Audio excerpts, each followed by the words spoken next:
Wildlife Federation's The Hide. Hello again. This is the Hide Podcast, brought to you from Milford Hills, the premier shooting facility in the state of Wisconsin. Again, I'm here with Wisconsin Wildlife Federation member Mark Kakich, and I am Taylor Finger, Wisconsin DNR gamebird ecologist. And again, happy to have people back. We're really looking forward to a good show today. I as well. Yeah, so today we're going to be touching on the 2023 upcoming hunting seasons, whether we're talking waterfowl seasons or we're talking the spring turkey season, and basically what goes into that and what people should be expecting coming up this spring, and then how you can be involved in determining what those seasons could be for the upcoming years, actually. Well, I think we'll be able to delve into, how, again, the stakeholder groups play an integral role with the department as well as other agency organizations to funnel in information so we do make the right decisions. Right. And we're going to go over a lot of the questions that we get every year. Again, we take thousands of emails and phone calls each year in terms of how come a season can't be this, or can we have this for a season, or why do you guys make that decision? So yeah, we'll touch base on some of those and some of the hot topics that'll be coming up for this upcoming year. And I think, now would be a pretty good time for you too to say that you have two very competent assistants that kind of run the program for you. Agreed. The Wisconsin DNR, and recently my job, I was the migratory gamebird guy for the last 5+ years, and we kind of transitioned. I'm now the gamebird guy, so not only do I get waterfowl and mourning doves and cranes and swans, but I also now am dealing with turkeys and pheasants. So again, I'm not really a turkey or pheasant biologist, but I'm rapidly learning how to become one. And thankfully, I have two extremely competent assistants working with me at the Wisconsin DNR. Allison Nelson is the migratory bird assistant, and Alyssa Kakich, who Mark may or may not know, is my assistant turkey and pheasant person. And again, extremely competent folks but you reach out. If you have a question, they will know the answer, or if they don't know it, they will get you the answer. So, and this is what they're passionate about. This is what they love. You come to work for the DNR because it's a subject that you want to dedicate your life to. And these are, again, two excellent women that know exactly what they want to do with a career.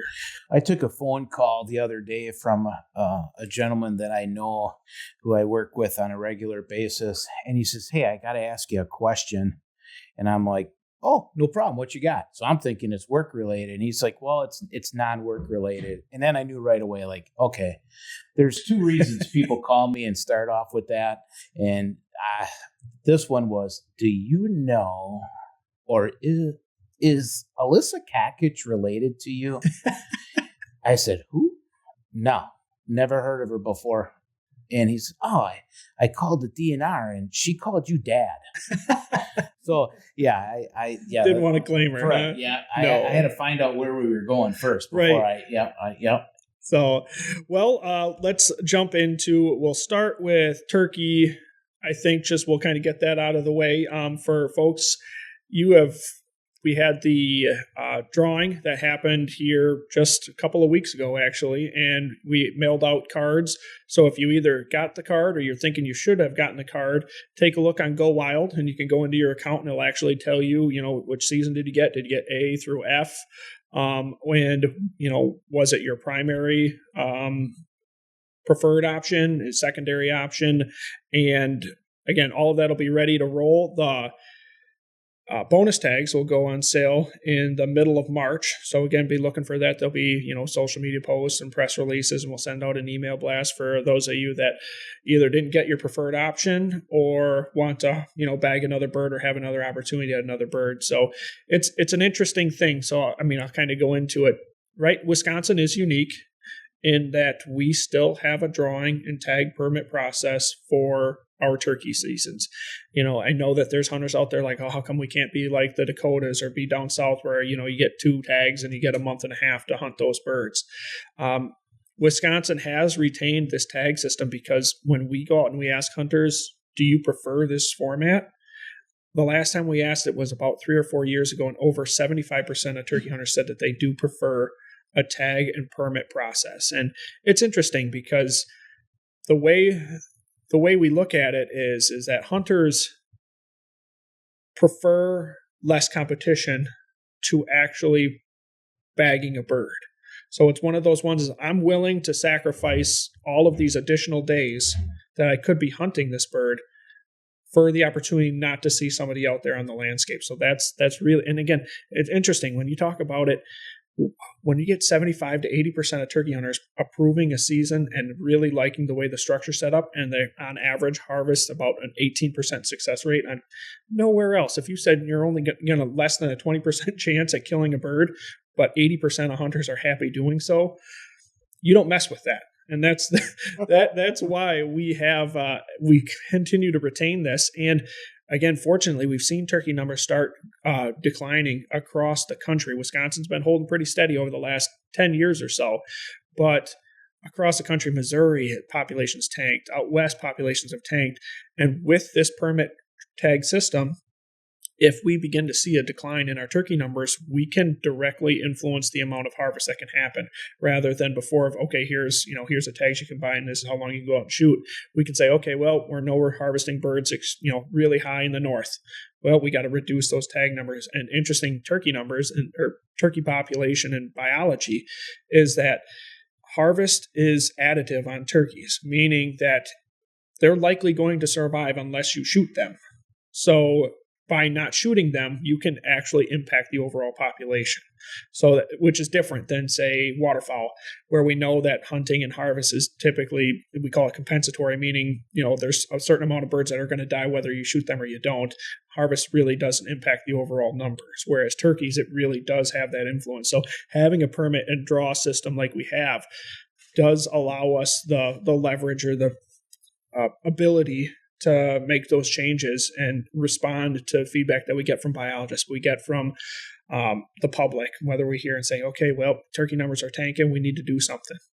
And not to get too far off the topic right away, but one of the questions about waterfowl season, people always ask if hunting doesn't play a significant role in total numbers, how can we regulate it so strictly? Yeah, it's an interesting philosophy, and it's based really on how we've managed these populations for decades compared to the new research and new science that has been collected. So again, for decades, the Fish and Wildlife Service and our biologists said, if you shoot that duck this year, that means that duck won't be around next year. So we can impact populations by, change in bag limits. Well, the most recent research, it is species specific, but the most recent research is showing that most of the dabbling and diving duck species, sea ducks are a little bit different and geese are a little bit different, but in reality, for a lot of those species, harvest is not driving populations. So again, that's that compensatory thing. So basically saying that, whether or not you shot that bird this year, who knows if it was going to make it to next year. They call it a doomed surplus. There is a certain amount of birds that are going to die one way or another, whether it's by shooting, whether it's, by predation, whatever it is on the landscape. So again, harvest is not driving that. But how do you communicate that now to the decision makers that for decades have said, if a population's going down, we need to decrease a bag limit? And how do you communicate that to the general public? Again, wrapping the mind around of, well, I'm going to shoot, we've been shooting one hen mallard in the state of Wisconsin for decades because we thought, well, we're going to save those mallards because most of them are coming from Wisconsin.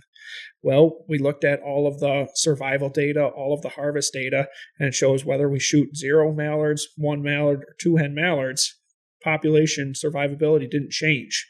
What really influenced it was habitat, wet conditions, dry conditions, those things on the landscapes, predation, that type of stuff. So those are the things that really matter. And hunters, again, the amount of birds that they're actually taking relative to the population size aren't having that impact. So again, which is different compared to turkeys.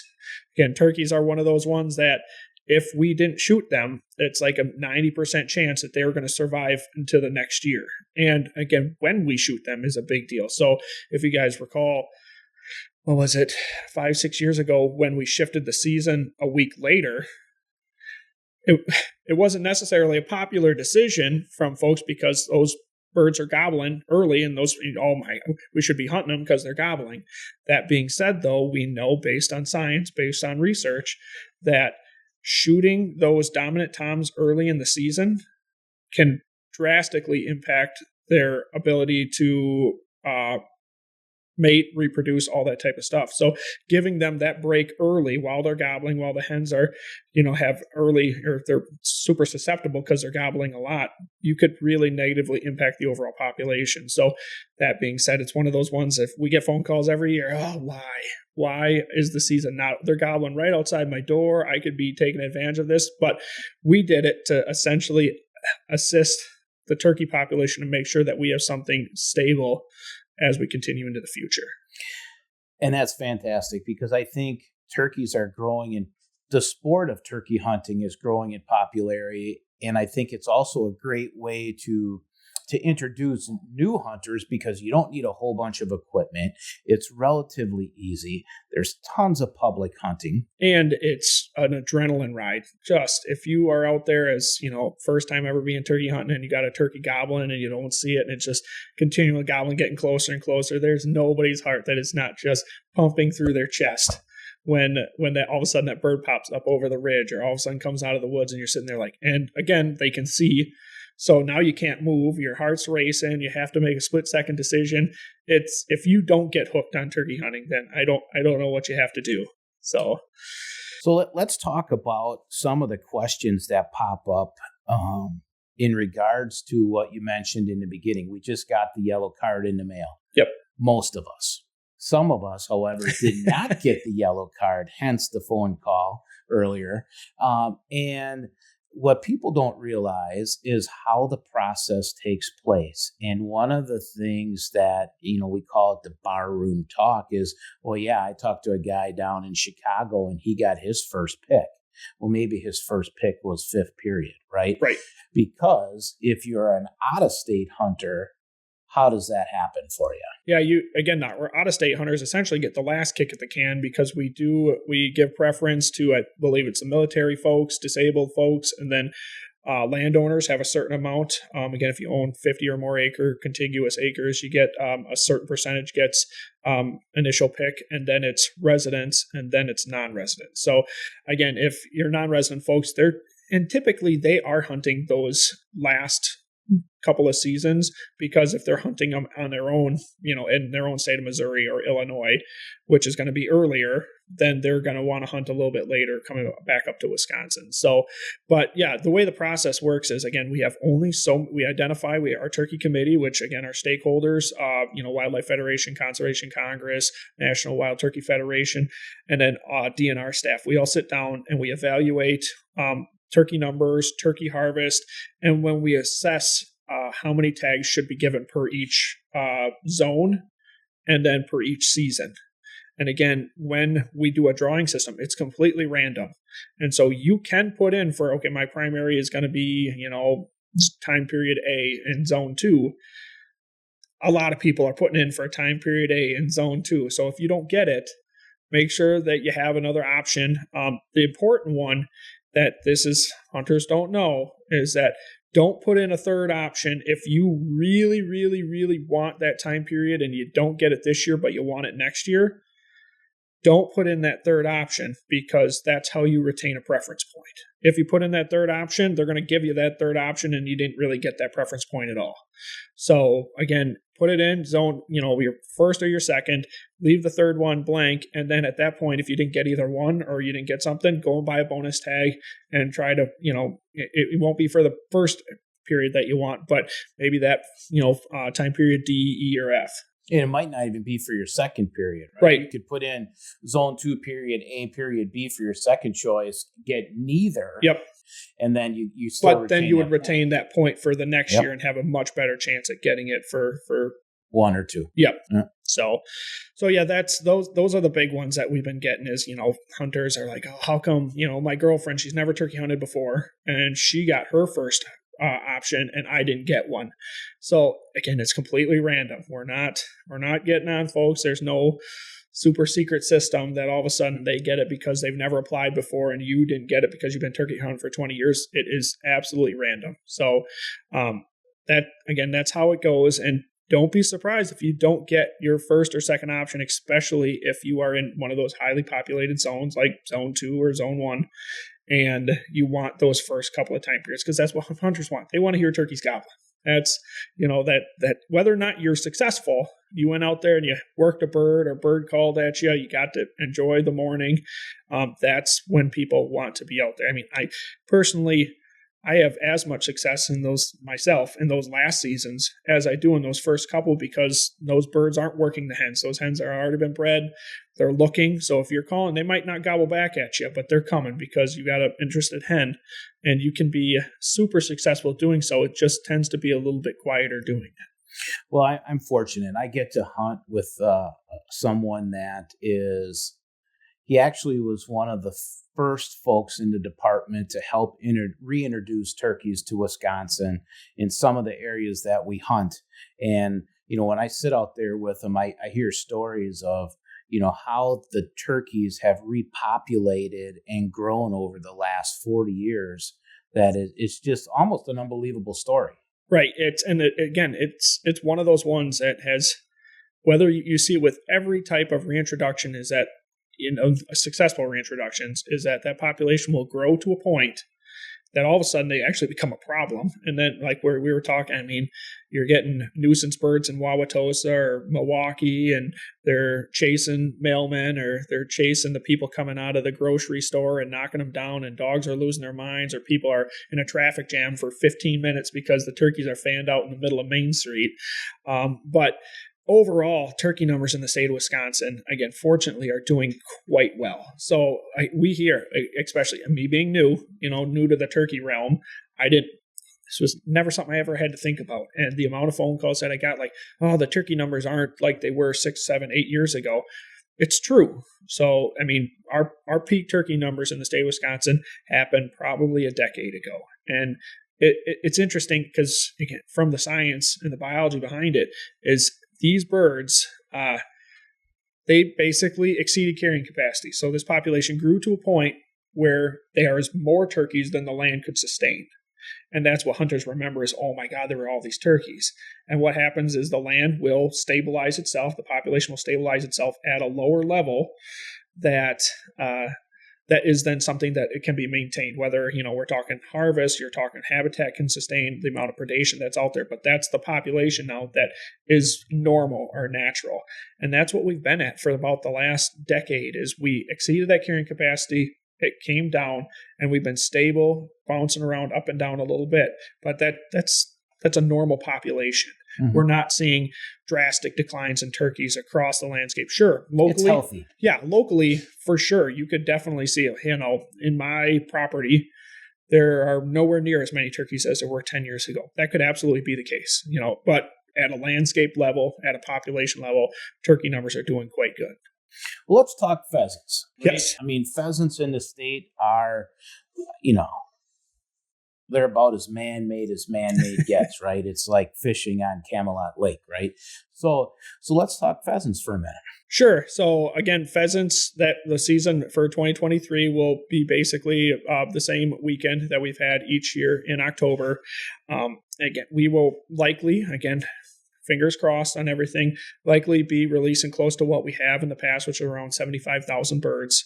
And again, as Mark said, Wisconsin, we are unique in that we, as a DNR, raise all of these birds. We, collect the eggs, we hatch out the eggs in incubators, and then we raise them all the way up to the fall. So then we can release them on identified properties across the state. And primarily, we do release the birds in areas, I would say, in the southern half of the state. Just, again, Poinet is where the game farm's located, and the stress on trying to transport those birds and the time commitment that it takes for staff to try to get these birds into areas that really isn't good habitat. If you get north of, Highway 10, you start getting into some pretty shady habitat up there that sure, hunters would like to shoot pheasants, but it's not necessarily good pheasant habitat. And we don't want to be putting out birds on areas where, one, they're not going to even have a chance to survive, or two, it's just going to be, here's the 3 acres of grassland that we put,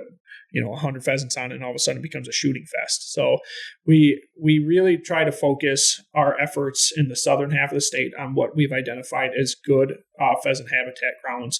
And Yeah, it's very popular. It's one of those ones that these guys, whether you're just a guy that wants to get out or you want to work your dog, but the amount of phone calls that we get, as the season comes up of where are we going to release pheasants or when are pheasants going to go out it's a nonstop call. Well, and I think it does a couple things. One, it's again another very easy way to introduce new hunters. And I also think that, if you go to a lot of the public hunting grounds that have consistent release dates, you will find a lot of older, not going to say elderly, but older folks, because it's a little bit easier to hunt. It's solid ground most of the time. It's relatively fairly easy to walk. Right.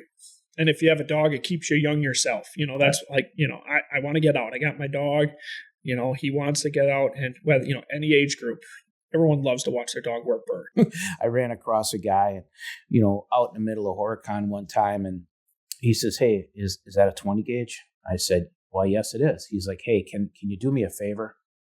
"Sure, I can do you a favor." He's like, "Can you give me a couple shells?" And I said, "Well, sure." He's like, man, I left the car, take my dog for a walk. Didn't take any shells. I kicked up 3 roosters so far. I was like, "Here's a handful of shells. I'll turn around and go the other way." And he's like, "No, let's go together." Yeah. Well, we ended up shooting 4 roosters. Awesome. So, I mean, it was a pretty good experience. And we got back to the car. He says, "How old are you?" He said, "I'm 86. Oh. I said, "Well, that's pretty good. You don't look a day over 86. And he kind of smiled and cracked me in the back of the head and saad, "We'll see you again," right? Right. And it's a unique hunting experience in that you can kind of be loud. You can be walking. You can be camaraderie. You can talk. You don't have to sit there, whether like it's turkey hunting, be like, "Oh, don't move, be quiet," or sitting in a tree stand and you got to be silent. It's something you can do with friends and with the dog. Right. I'm always yelling at the dog. Right. So, right. Yeah. So a couple more things on pheasants and then a little bit more on turkeys is that, we have a different facility, right, for pheasants. A couple years ago, we ended up growing a facility up in Poinet as well, right? Yeah, so Poinet's kind of been our game farm facility, but we were using incubators from the 50s. Like, so if they broke down, one of the technicians that worked there, he was going home and homemade making and welding pieces because you couldn't find the pieces for the things anymore. And he had it down to a science of, okay, I'm going to adjust the temperature in the incubator by 1/4 of a degree or change the humidity by, 0.5%. And so we had down to a science, and we figured that this is not an efficient way to continue to be doing things. So yeah, Poinet just had an upgrade in terms of their facility with brand new incubators, brand new hatchers. It is, state of the art in terms of what's out there. And, I get questions, how come we don't try to produce more pheasants to release? And it's fairly simple. Yeah, so again, 60% of the money coming from a pheasant stamp goes towards, raising them at the game. So we have a budget. There's only so much money that you can do. You have to pay the people to manage it, maintain the fences, and the big one is food. So that is, the primary cost is how much it's going to cost to feed all of these birds. And right now, 75,000 is what we produce, but you also have a certain amount of birds that you keep each year because those are your hens that are laying eggs, or you got your roosters that are going to be the breeders, and you have all of that. So we, again, down to a science, 75,000 is essentially what we can raise and release based on the budget that we have had. And I mean, we haven't had an increase in the pheasant stamp for quite some time. So until we get more money, that's kind of where we're at with it. And as far as the facility goes, what's the capacity that facility is able to produce? Do you know? We can produce as many as we want. It's holding them. So again, we have so many pens that, you can only put so many birds into a pen because all of a sudden they start getting aggressive towards each other when you have that, or just overall size. When you start compiling as many birds, crowding these birds into it, their health starts to decline. And so, we are at capacity in terms of the property that we own and the pens that we have. Like I said, we could hatch out hundreds of thousands because, they're just little itty bitty things when they hatch out. But eventually you got to get to a point where in the fall, this is the max capacity we can be at. So Pheasant stamp, turkey stamp. We'll do waterfowl stamp a little bit later. Yep. But so 60% of pheasant stamp comes right back. Where does that other 40%? The other 40% goes directly towards habitat management. Okay. So, yep, we have a process where 40%, some of that money comes, and we work with Pheasants Forever and Farm Bill biologists who do management on both public and private land. And then we have a competitive process where people can submit applications, for, you're an Outdoors Forever organization that has we need a new drill or we need something else along those lines. Okay, well, you can submit, and then we have a group made up of our conservation partners that look at all of those applications and say, yep, I think this is a good use of that money, or nope, this is a bad use of that money. So, we want to make sure that we are identifying, because it's a lot of money, but it costs a lot to do habitat management. So we want to make sure that money is being put towards the right areas. Okay. And turkey stamp money? Turkey stamp goes towards habitat. So again, we don't release or raise or release turkeys. So that money goes directly towards habitat management. And again, it's a competitive process. There's a certain amount of money that, like I said, goes towards the Farm Bill stuff because they're doing work on all kinds of acreage, whether we're talking grassland, we're talking forest, we're talking wetlands. And then, we work with the U.S. Forestry Service up north to work on a lot of the federal lands that are up there that hold a ton of turkeys. And then another competitive process that, National Wild Turkey Federation submits all these projects that, okay, well, we're going to manage X amount of oak forest for a really quality oak, or we're going to cut down buckthorn because it's invasive, and we're going to bring this back to a really good oak habitat or things along those lines. So, yep. So that brings us to ducks and geese. Sounds good.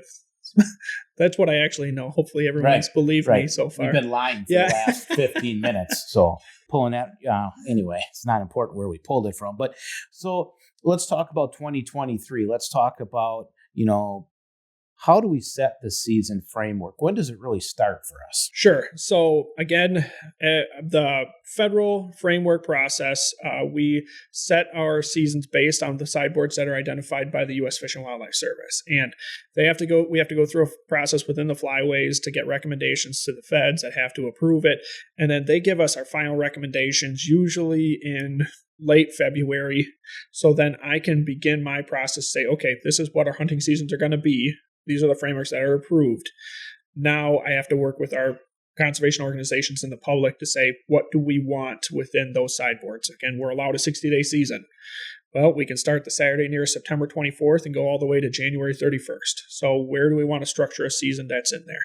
And so that process will begin right late February into the middle of March, where I'll probably have close to a dozen public meetings, whether it's meetings with Waterfowl Association or the Conservation Congress or the Wildlife Federation, La Crosse County Conservation Alliance, Green Bay Duck Hunters, and then we'll hold several in-person and then several virtual public hearings for just the general public can come and say, hey, I'm going to give them a rundown of what's going on in research, what's going on with the current population, both state and federally. What are we doing with our waterfowl management plan? And then, hey, we're looking at setting the seasons for the upcoming year. What do you think it should be? And I'm their sounding board then to say, hey, this is why I think this is what it should be, which is a really important aspect because, we do these, scientific social science studies and, surveys that tell us what the average person wants. But me getting out in front of hunters and saying, hey, what do you want? You are the avid people. So I have to structure a season with what the average folks want as well as what the avid people want and try to come together to design a season that's going to make the most people happy. Before we get deeper into this, you touched again on the management plan. Yeah. So a lot of folks that use the resources really don't care about a management plan because they don't understand potentially the scope of what that management plan does for them and the importance, the necessity of having that management plan. So maybe touch on that real quick. Sure. Yeah. So we have a 2020 through 2030 Wisconsin Waterfowl Management Plan. What this does is essentially directs my job and my priorities for the next decade in the state of Wisconsin. So we have things identified in the management plan, which is just normal work, but it being identified and approved through, the Natural Resources Board, and the secretary says, this is what Taylor is going to be doing. This is what the waterfowl program will be doing. So we're talking about, we're still going to be banding 4,000 Canada geese, or, 3,000 mallards, or 1,600 wood ducks, or we fly the spring waterfowl survey.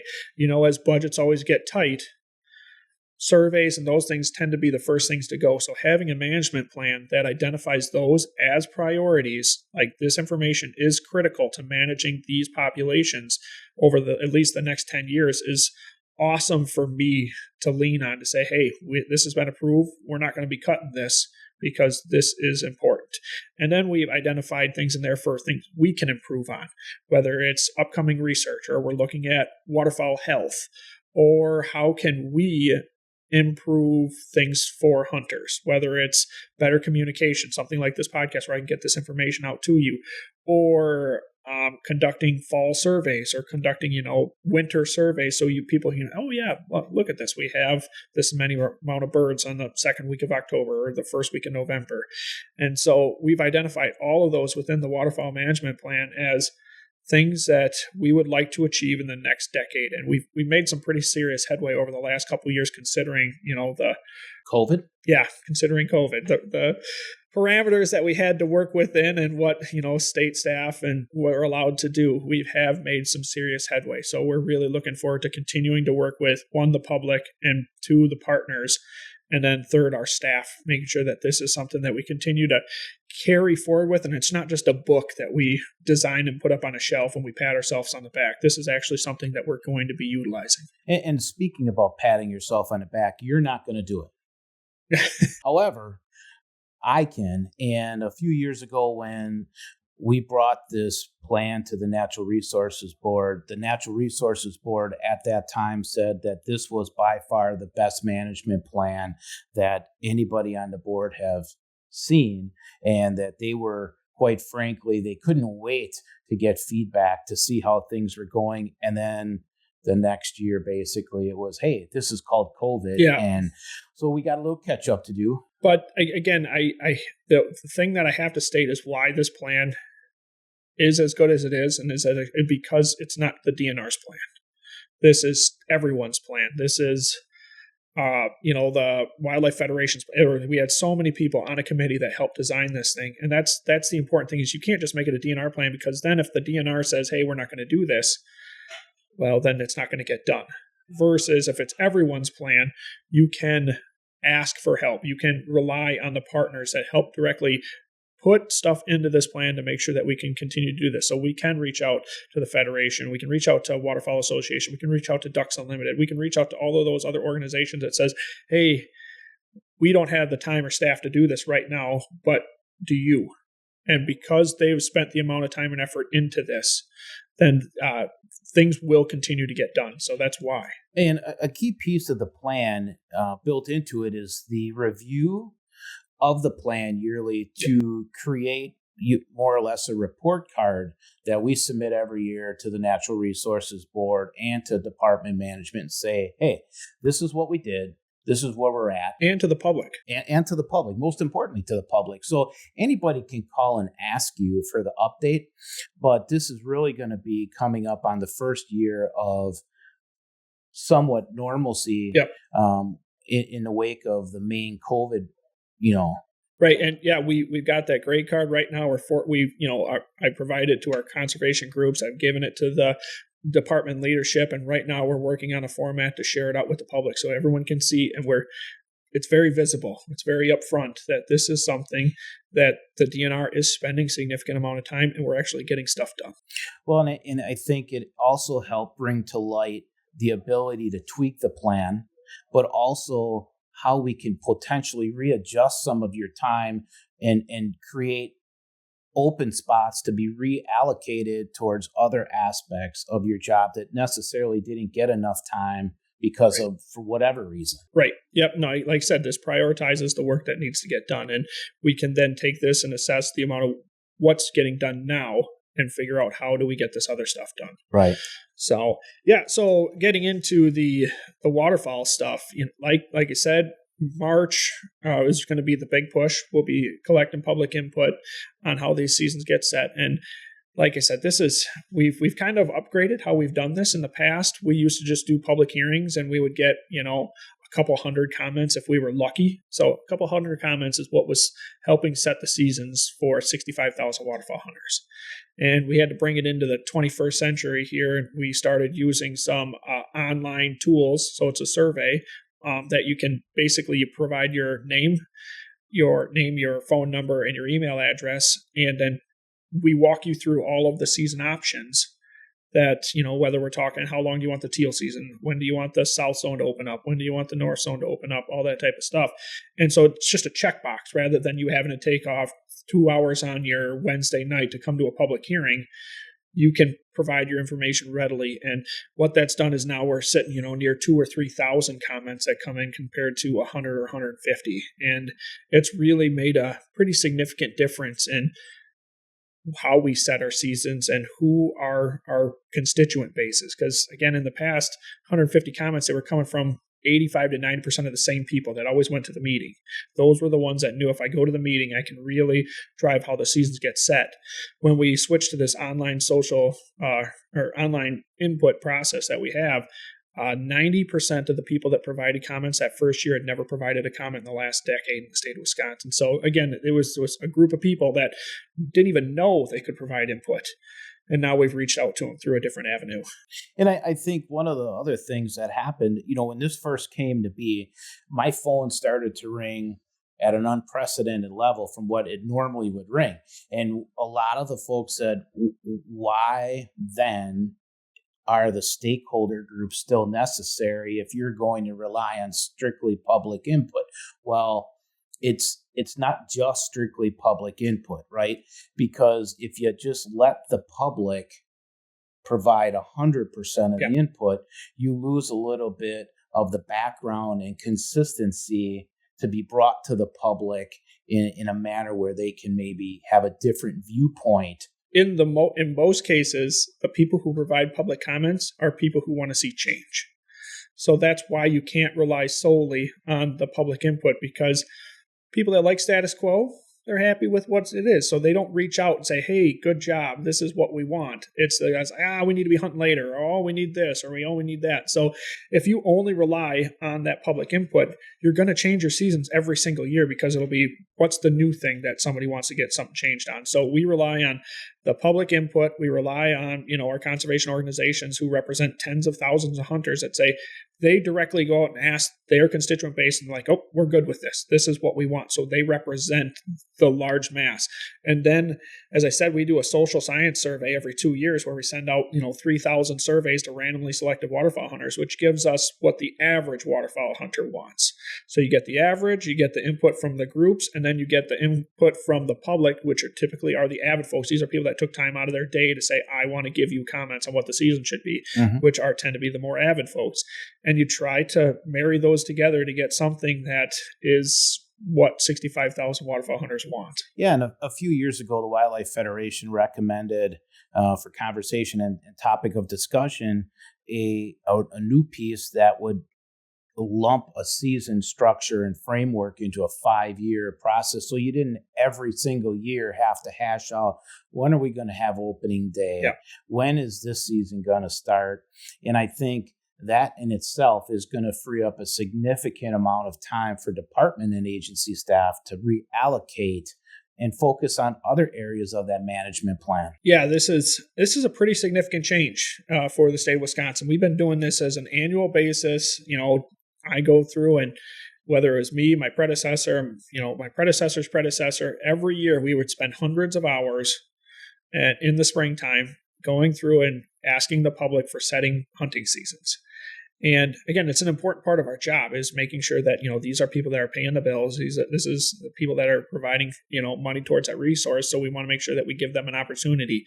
That being said, we did an analysis and we found that over the last 25 years, 95% of the time, the season structure has been exactly the same each year. So is that a lot of time and money that's being spent for not a lot of change. And so we are going through a process right now of trying to set the seasons for multiple years. And we want to match that up with the zone process. So again, every 5 years, the Fish and Wildlife Service allow us to change our zones, whether we want, we had the Mississippi River Zone, we have the north and south. Now we got the Mississippi River Zone went away, and now we're with the open water zone on Green Bay and Lake Michigan. So we're allowed to change that every 5 years. So we want to time up our own state process with the federal process, because this, again, one, it's going to be benefit hunters significantly, because they're going to know, okay, so I can plan for vacation. I can plan for this. That opening day is going to be this date in 2023 or 2024 or 2025.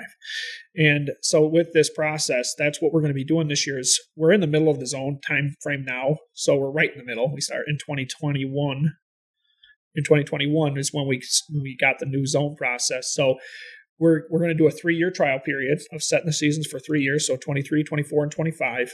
And then we'll start the 5-year process from 26 through 30, which is what the framework sets up for the Fish and Wildlife Service. So yeah, this is a big deal for us, and we're going to ask hunters this year to really think about what it looks like down the road, because normally you just think about 1 year. But okay, well, what's a opening day going to be like in the north on 2024 now? You got to think about that and try to set those seasons the way you're going to be looking for. Right. But like I said, this opens up hundreds of hours of time for me to be a game bird biologist, a waterfowl biologist. So rather than, doing a statewide trek and meeting all of these groups to, argue over the same thing we've always argued over, and then we end up setting the season the exact same way we've always set it, I can be putting that time towards, okay, well, what's some moist soil management we can be doing on, Creeks Meadows? Or how can we be increasing quality nesting habitat at Grand River Marsh, or things along those lines? So getting back to being a biologist and not so much a social scientist in terms of trying to set the seasons. Absolutely. So let's talk zones and splits, right? You have to understand the process for zones and splits. Yeah. So this, again, questions that we get every year is, okay, how come we can't have, so right now we have, the way the federal framework sets is you're allowed 4 zones without splits. And splits basically is a break in the hunting season. So you're only allowed 60 days of hunting.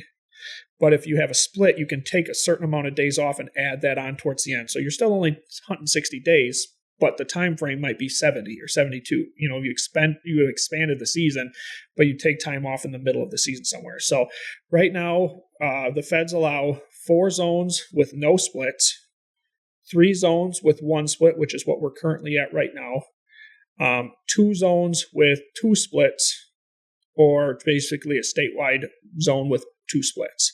So we've had 3 zones with 1 split now for over a decade. We had the north and the south, and then the Mississippi River. You're allowed to have a split.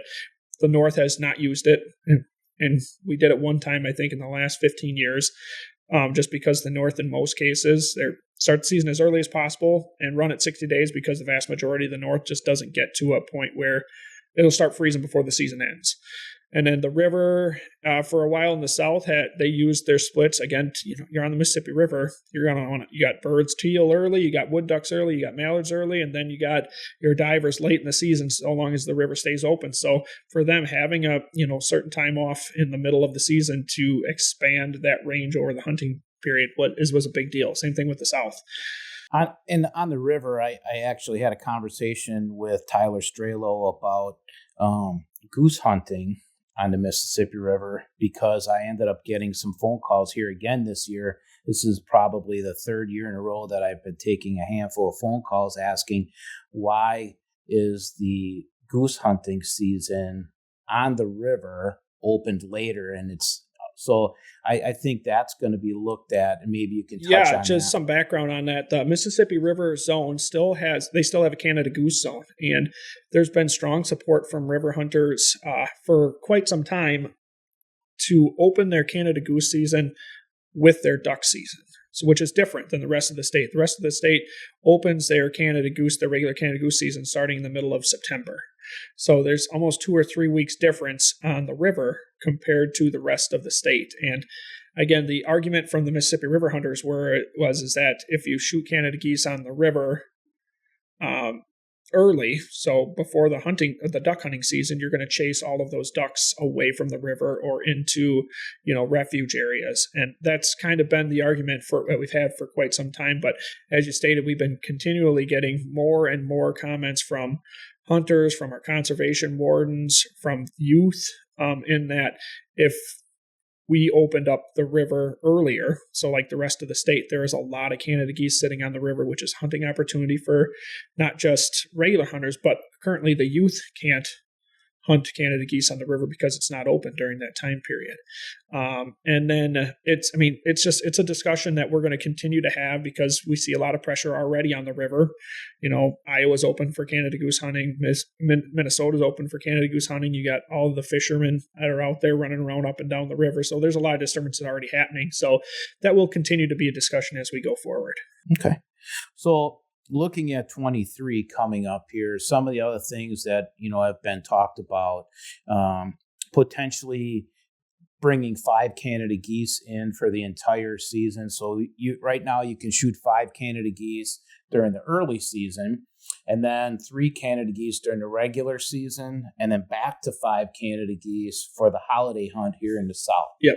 So I think, I know that the department's been looking at what data is out there, and will the population be able to support overall harvest of 5 a day,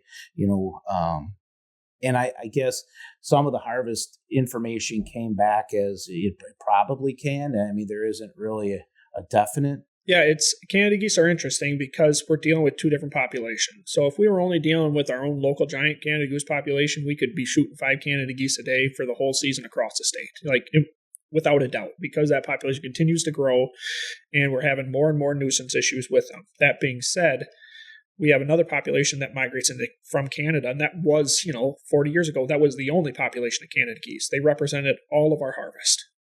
But as time has progressed with our own giant Canada goose populations continuing to increase, that percentage of Canada geese that migrate from Canada continues to decrease. But it's still a pretty significant portion. So, back in the 80s, 80% of the Canada geese we shot in the state of Wisconsin came from Ontario, Canada. In the early 2000s, 60% of the Canada geese we shot came from Canada. As of 2017, only 45% of the Canada geese now come from Canada. Our own local giants have overtaken the amount of harvest, but that's still nearly 50% of those birds that are coming from Canada. And that's a population that hasn't seen the same increase that our local giants have. So, we made a step, I think it was about 3 years ago, where we went from 2 Canada geese to 3 Canada geese a day with an idea that we wanted to monitor to see if that increase in harvest had any negative impact on those geese from Canada. And we haven't seen any real significant change in terms of that. So now we added 5 Canada geese towards the end of the season in the South Zone because we know 80% of the Canada geese shot during the months of December and January are local giant Canada geese. So we know that we can increase that and not have a negative impact. So we're going to be getting an update from our Canada partners at the Flyway meeting this February to look at the overall Canada goose population in Canada and see if we can potentially add additional hunting opportunity on those birds. Yeah, and I think for Wisconsin goose hunters, that's just, it's been nothing but good news for the last 20 years, probably 30 years, right? Yeah. So I think, they're probably chomping at the bit to get that report. So that's, it's unheard of. Yep, it's one of those ones that, again, we're letting science guide our decision on this one. Because if I asked you, a goose hunter, can we shoot 5 Canada geese? Goose hunter said we could shoot 10 Canada geese. But I want to make sure that we have the science behind us to not negatively impact the resource as well as negatively impact the experience. Because if all of a sudden you start declining that population of geese that migrate from Canada, those are fresh birds that migrate into the state during the middle of October that haven't been shot, have been shot for the last month and a half in the state of Wisconsin. So they're new, they're uneducated. So if all of a sudden that population starts going down, it's going to have a negative effect on the overall hunting experience because those new fresh birds aren't coming in like they used to. Yeah, a friend of ours hunted out of state in December this year, and they ended up harvesting, I think it was like 5 or 7 banded Canada geese. and one was a lesser, and the rest were, a mixture of graders and migrants. And the funny thing is in 2 flocks, they shot birds that were banded in Chicago, Horicon, and right off of Hudson Bay. So they're all mixing together. Yep, right. They're absolutely. So I think, one of the other things that's a hot topic still is teal season here in Wisconsin, right? We're up to 9 days out of a potential of 16 days. And it's a fairly contested debate for the last handful of years. And one of the things, the biggest question is, why are we not hunting teal for 16 days? And does it have an impact on regular season? Does it have an impact on teal? Where are we at? And after last season, it seemed to have brought attention to this in a much greater light, because everywhere I go, when we talk waterfowl, they're asking, why are we not hunting teal for 16 days? Yeah, this is, like you said, it's a contentious issue that, for 50 or 60 years, states to our south have had a teal season, and Wisconsin, Michigan, Minnesota, and Iowa didn't have a teal season because they were considered production states, and that there was real concern that those states couldn't have an early teal season because of confusion overshooting wood ducks and mallards and things along those lines. So, I think it was 2011. No, it was 2014 or 2015. We started the early teal season. So we had to do a 3-year experiment with the Fish and Wildlife Service that basically said U.S. states are allowed basically 25% of the time you could be wrong on shooting at a non-target teal species, and we will allow you to have a teal season. Well, Wisconsin, we were like less than 7% of the time did our hunters. So again, we hear about it. Our wardens write citations on the teal season. We hear from hunters saying that, oh yeah, there are people out there shooting wood ducks and mallards during the teal season. But based on a study that had several hundred observations across multiple years, it's not happening at a significant enough level that is going to really draw us a lot of concern. And again, it's one of those ones that states have had it for 50 years in the South, and there's chances for wood ducks have been breeding down there for years that there could be accidents that are happening, but the wood duck population continues to climb. So again, there's no real proof that there's any real negative impact on that. But as you said, with our current blue-winged teal population, we're allowed a 16-day season maximum. And we started with 7 as for our experiment, and right now we're kind of at 9. And the reason why we shake out at 9 is there are 2 different types of hunters. There are the ones that absolutely hate a teal season, and then there's ones that want 16 days for a teal season. And we're trying to put something together that for those ones that really like the teal season, well, here's your 9 days. But like you said, it continues to get brought up as this is an opportunity. And the people that hate the teal season, primary reason is that hunters are out on the landscape, similar to the Canada goose discussion on the river, is that those people are out there hunting and they're chasing these birds out of the area prior to the regular opener.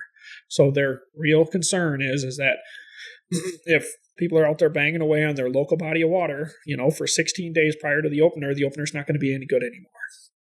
And it's an interesting thing to look at.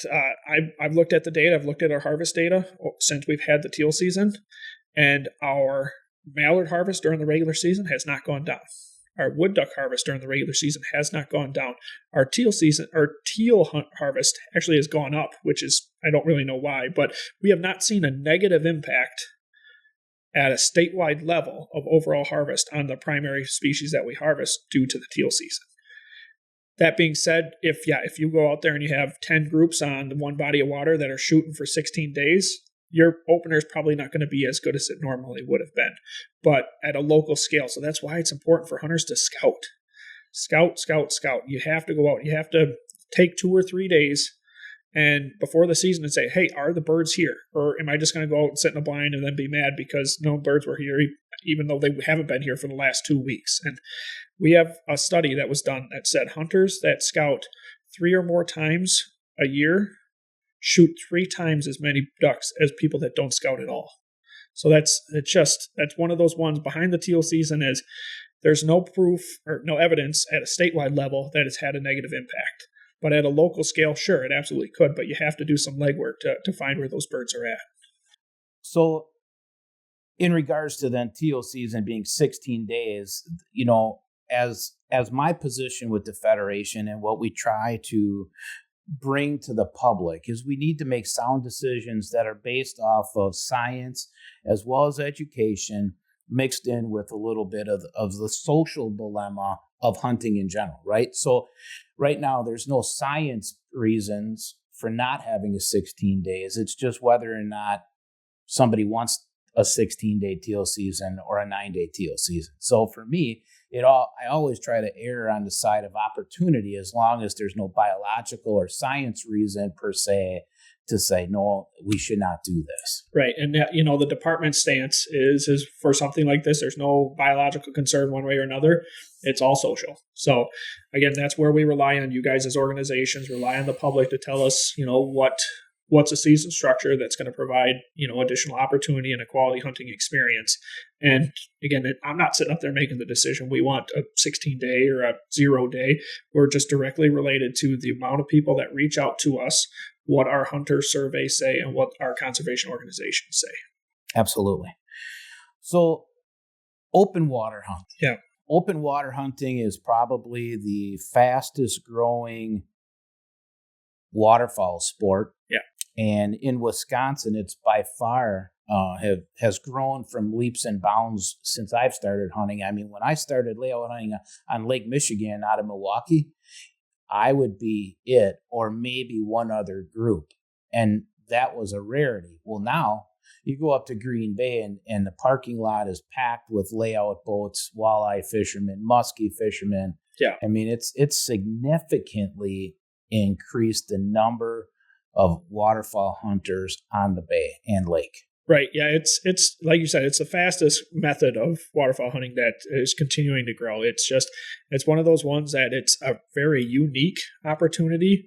There's a different type of bird that you have to go after. Again, typically Wisconsin hunters are thinking, okay, we're thinking teal, wood ducks, and mallards. Well, now you have this opportunity to get out on one of the Great Lakes or get out on Green Bay, and you can be looking at redheads, you can be looking at scaup, you can be looking at long-tailed ducks, scoters, like just birds that most people don't get to see. So again, it's a pretty cool opportunity, and we've tried to provide.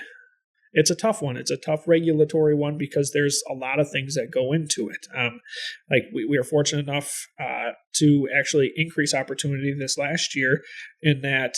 In the past, if we have a series of lakes, so we have inland lakes and then we have the Great Lakes that we allow open water hunting on. There's I think 12 or 15 inland lakes that we have, but you had to be 1,000 feet from shore. And the whole idea behind that was our initial concern over safety of people potentially firing a gun and anywhere near a shoreline. So we wanted to make sure that people were far enough away that they weren't causing any significant concerns with shore folks. That was on inland lakes. Our Green Bay and Lake Michigan, you could be 500 feet from shore just because you're typically pointing away from shore. It's nowhere near the concern. Well, after over a decade of doing it this way, we said, hey, can we make it consistent 500 feet from shore all the way across the board? And what this did, this added tens of thousands of acres of hunting on those open water lakes because now you could cut it in half in terms of that. And we didn't have any complaints whatsoever from property owners, from landowners. That was the concern. We want to make sure that this was safe while providing hunting opportunity. And we did it, and we have had absolutely no concerns whatsoever. And I think because of the opportunity on the lake and the bay, I think that this now has brought much more attention to how can we grow the opportunity on the inland waters, which, one of the biggest, positives from this will be the dispersion per se of regular duck hunters, not the bay or lake hunters, and again, increase exponentially the opportunity availability. Right. Yeah. It's something unique to Wisconsin. No other states have this rule or regulation that we have on, non-open water hunting lakes is you have to be either 3 feet from shore, or if you're further than 3 feet from shore, you have to be at least 50% concealed by vegetation. So that's what happens on essentially all of the lakes, 98% of the lakes in the state of Wisconsin, is that's how you have to do it. No other state really has that regulation. And so this is our opportunity. It was identified in our waterfowl management plan. It's something that the public's interested in. It's something that our organizations are interested in, is can we simplify our regulations while providing opportunity without negatively impacting the resource? And that's something that we're going to probably put together a committee, an ad hoc committee, to look at the science, to look at what other states do, to look at all those types of things, to see if this is potentially a way that we can add millions of acres of hunting for waterfowl hunters, while hopefully, and again, hopefully that's what this committee is going to be looking at, is not negatively impacting the resource. I have a buddy that hunts he lives in Minnesota, and he always, God, I wish we had a teal season. I said, God, I wish we had an opportunity to open water hunt more. And it went back and forth. And I think that that's a perfect example of Wisconsin is kind of maybe lagging behind in some of this. And there are other states that have now caught up to Wisconsin in some aspects. So I think it's great. Yeah, we've made some pretty significant changes over the last decade in terms of adding additional opportunity where science allows it and where the public has interest in it. And that's the key, where science, allows it and the public input supports it, right? So one of the things, hot topics that is coming up, non-targeted species here in Wisconsin, is a swan management plan. We've been hearing more and more about this, and I think you're actively involved with this in the Flyway and continentally. Yeah, so I chair the Mississippi Flyway Swan Committee. Trumpeter swans are talk about another awesome reintroduction. The previous plan in 1998 called for a population goal of just over 200 nesting pairs for all of the interior population of trumpeter swans, 200 nesting pairs. This last spring, our estimate, and this is before having any little ones, so while just counting big white birds in the springtime, we were between 30 and 40,000 swans. So again, going from folks flying all the way up to Alaska and bringing eggs back and raising them at zoos and releasing them, and this entire process over the last 3 decades, now you're sitting at a population that's huge. And let's talk Wisconsin. Yeah, Wisconsin, I think we're right under 8,000 swans ourselves in the state of Wisconsin. And just, again, to think about it, when we fly our surveys and you're seeing all of these, the northern half of the state is just chock full of swans, or we get phone calls from the public saying, I had a swan fly right over my head, or we were out fishing and had a pair of swans that came around a corner and all of a sudden with 6 cygnets, just an absolute awesome thing. And so, like I said, the last plan called for 200 nesting pairs. Well, now we need a new plan because we have a lot more than that, and we've had a lot of research. So the Mississippi Flyway, the Central Flyway, and the Atlantic Flyway are all going to be part of this swan management plan, because in the Central and the Atlantic Flyways, they have tundra swan hunting seasons. And as the trumpeter swan population continues to grow, they're going to be starting to get into areas where these tundra swans are, and it's nearly impossible to identify a trumpeter on the wing compared to a tundra. So this plan is going to actively look at how is that going to be influenced, and we're starting to, as I said, with nuisance things, we're getting complaints for trumpeter swans eating wild rice. So again, who would have thought that 30 years ago that we were just happy to have a swan, and now we got so many of them that they're negatively impacting rice beds. So that's going to be all of the parts that are going to be going into this swan management plan. We're hoping to have something in the next couple of years. So you mentioned the word nuisance. So I'm going to do it.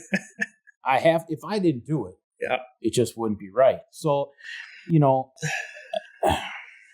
the waterfowl hunter out there, the biggest question right now is Wisconsin ever going to have a Sandhill Crane hunting season? And Sandhill Cranes are, a pretty popular topic all over every side of the coin, right? Every side of the box. We have the International Crane Foundation, and I don't want to get into a deep conversation, but I think to not bring it up right now would be, I'm not saying criminal, but we have an obligation as the hunting community to make sure that we look at every source, every opportunity. And right now, there's a few reasons we do not have a sandhill crane hunting season in Wisconsin, and none of them are science or biologically based. So yeah, as you said, I'm going to leave you off the hook. You don't even have to say anything. No, I'll say something. It's the number one question I get. Whether I'm talking at a public hearing, whether we have a social media post at the DNR that mentions a Sandhill Crane, and we'll get 100 questions asking how come.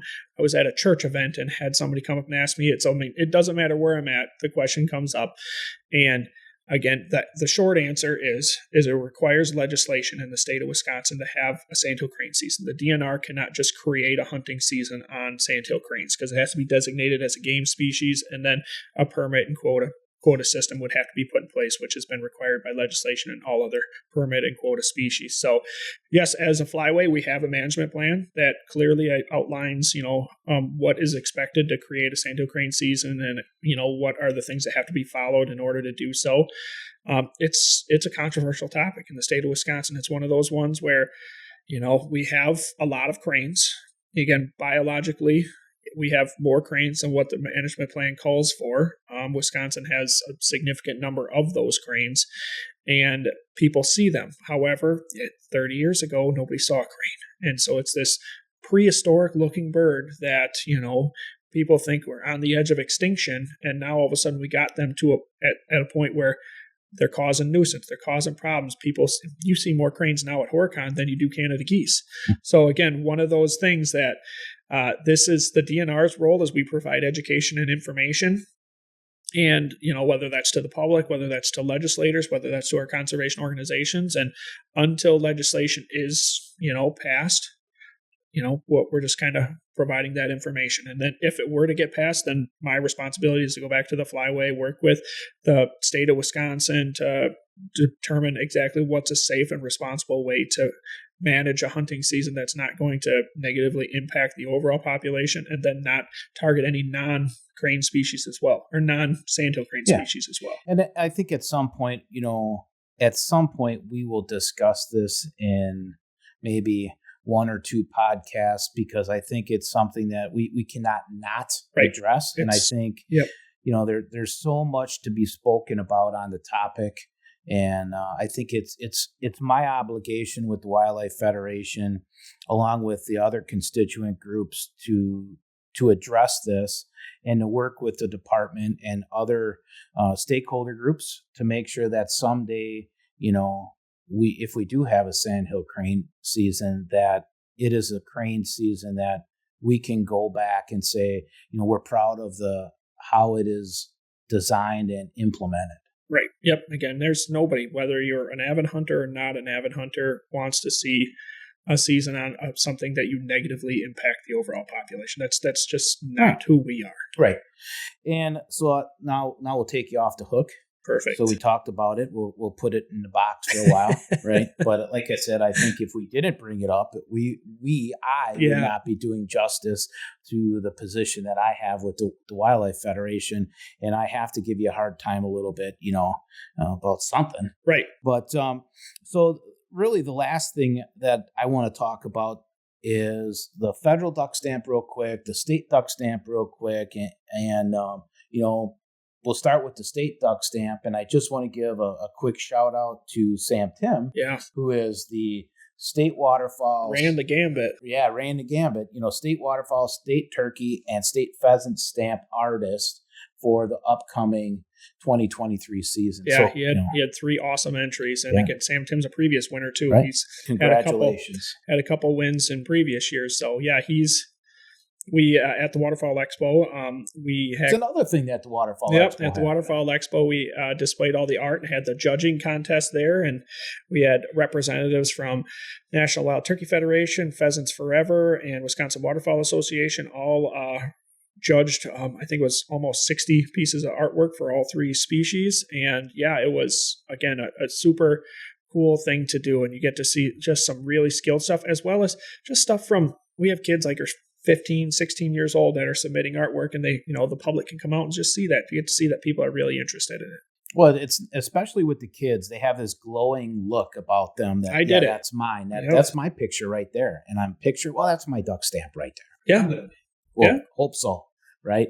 So one of the things, what does that state duck stamp get us? And now it is the first time since, 1997 maybe, that it had an increase in cost. So we went from $7 to $12. And again, the amount of money that adds directly going back into habitat work, 2/3 of the state waterfowl stamp comes to Wisconsin and a third goes up to Canada on habitat up there for the breeding grounds. And again, the amount of money that goes in, because it's expensive. People don't realize how expensive it is to bring back a wetland or repair a dike or rip wrap a shoreline or anything and everything as it relates to water and maintaining water, controlling water, or trying to pull out drain tile and let water come back into what was a wetland that used to be farmed.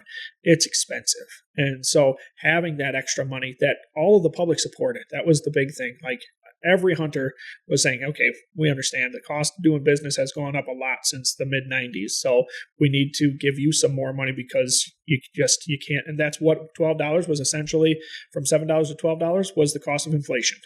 So we just bumped it up by what it would have cost to get the same amount of work done in 97 to now. And so right now, we're going through the process of collecting feedback and input and applications from the conservation organizations or the public on ways that we can improve habitat and using those state duck stamp dollars. And I think in the future, one of the things that we need to work with legislators on is making sure that we put a process in place that, we pay for much of what we get, right? So we take, but we put back, and at a level that can't be matched by many. So I think we need to put in place a way that we don't have to argue about an increase in that state waterfowl, pheasant, and turkey stamp, because it's a necessity. Everything benefits from it. Pollinators, non-targeted species, plants, you name it, down the gamut, clean water, clean air. Yep. So I think the benefit is for every single person that lives in the state in many different ways. Right. Yep. And that's the legislators, they're looking at, okay, it's not cheap to waterfowl hunt. And if you just keep adding these costs on there, but recognizing that, add an extra $5, most people are paying an extra $5 right now for a box of shells. And it's, that's criminal. Yeah. So now that money that extra $5 could be directly going back into land that they could be utilizing, whether we're talking bird watching, whether we're talking waterfowl hunting, whatever they're doing. We're going to get into bird watching in a minute. Okay. So, all right, let's switch gears to federal duck stamp. Federal duck stamp is probably one of the most significant players in money raising for state resources when it comes to waterfowl resources, in conjunction with knockout grants, Ducks Unlimited. Yeah. Yep. So the federal duck stamp is 98 cents for every dollar. 98 cents goes directly back into managing primarily federal habitat on the landscape. So, and then a lot of that money also, I think, does end up going up into Canada when we identify where that stuff goes as well. So that money is huge. And again, it's $25. That was up from, it was $15 to $25 here about 8-9 years ago. And for the same reason, recognizing that it's the cost of doing business is so much more. But this is, again, I bite too, just because I know that all of that extra money that is going to go in is going to directly influence whether we're, again, federal habitat. We're talking all of the waterfowl production areas in the state of Wisconsin. We're talking the Mississippi River Refuge. We're going to talk about my spot. Yeah, Horicon, right? Right. And that's where the bird watching piece comes in. I did a seminar, I'm not going to say where, for a birding group. And one of the questions that I always ask when I do a seminar at a birding group is, how many people in a room bought a federal duck stamp? And if I'm lucky, one, maybe two, right? So I always have a couple that I take with me. And I said, hey, would anybody like to buy a federal duck stamp? And no one raises their hand, $25, right?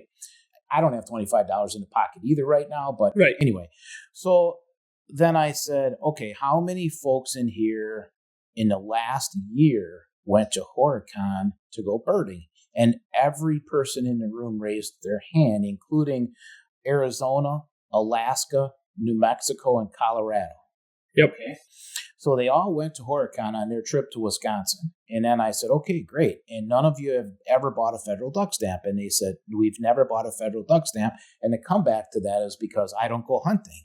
And I said, well, I'm here to let you know that almost 99% of the Horicon Marsh on the federal refuge piece is funded through duck stamp dollars. And they all look at me and go, I don't believe you. And I'm like, well, luckily for you, you can go online because there's no lies online. But anyway, you can go online and go to the U.S. Fish and Wildlife site and find out that be the case, right? So again, and it gains you access to correct refuges across the country. You just buy it, you get any refuge, yep. Correct. Yep. So there's so many benefits that waterfowl stamp has. So I tell everybody, if you are a conservationalist, period, yep. the federal duck stamp has probably been the greatest conservation tool that has ever been designed. And you get a stamp, a cool artwork, piece of artwork that is, absolutely. Yeah. So no, we let folks know it's one of those ones that this is an easy way. And like I said, $25, that's, cheaper than taking somebody out on a date, like type of situation. Just go out there. And if this is something, your date is to go out and, kayak around Horicon Marsh or whatever, you couldn't spend $25 better. Absolutely. 100%. Yep. So if there's one thing that folks take, if you're a waterfowl hunter, buy two. Yeah. Right. Buy two. For sure, buy one. Because when we have the conservation wardens come in here, especially a federal warden, he's going to tell you probably the greatest moneymaker for them is the duck hunter not having a duck stamp. Buy your duck stamp. It's required. Right. So I didn't know that.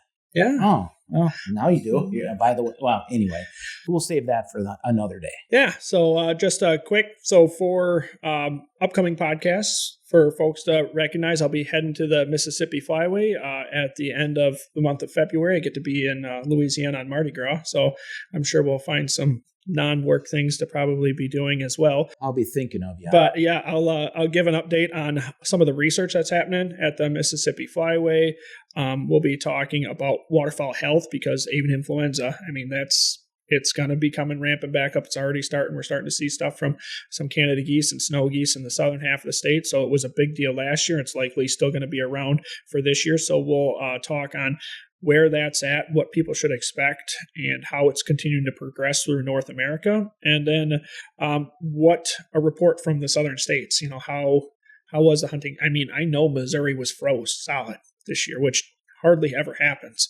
So, the southern states can't necessarily blame Missouri for holding all the ducks on their flooded corn this year. So we'll see, get reports from Alabama, from Arkansas, from Louisiana, from Mississippi to see exactly how their seasons were. And then we can provide, how Wisconsin's season actually ended up shaking out too. I just talked to David Gaston from Gaston Custom Calls. That's not a free plug. I'm going to get something out of him later. But he said there's a lot of ducks that are actually leaving the state, coming back north already. Right. And, one of the other things we're going to hear about is we're going to hear from Tennessee and Kentucky. Yep. Yeah, Florida too. Yep. On how all of how everything ended up shaking out this year. On what? Sandhill Crane season's probably a report on that for those states that legally have sun. So, well, again, we just want to say thanks a million for everybody watching. Spread the word. We need your help. And please visit our Facebook page. Chase will put that up for you. Yeah, if you have any questions, plug stuff into there so we can touch base on some of the topics that you guys want to hear about. And again, thanks to Milford Hills for allowing us to do this at their facility. Again, absolutely awesome here. And thank to Grit Production for putting this together. Yeah, because we couldn't do it without Chase. Taylor and I, we'd probably be up there. How does this Polaroid work? I don't know. But, right. So some of the things, start helping us with finding some topics of discussion. We're going to have some great guests. Joe Clayfish, like I said, he's a fantastic chef, and he's going to share some of his cooking recipes and delicacies with us, plus numerous other folks that we're going to have online. And it can only get better from here. And then, probably we'll have maybe one or two podcasts like this, and then we'll actually have maybe a live podcast where we can get some feedback right away from folks, as well as we'll have some in-person. We're going to have some folks come out to Milford Hills. We'll be down at the Milwaukee Journal-Sentinel Sports Show in March. So there's going to be a lot of opportunities for the public, to be able to participate with this and help us reach you better, and you can help spread the word. Perfect. Well, thanks, and we'll talk at you guys next time. Take care.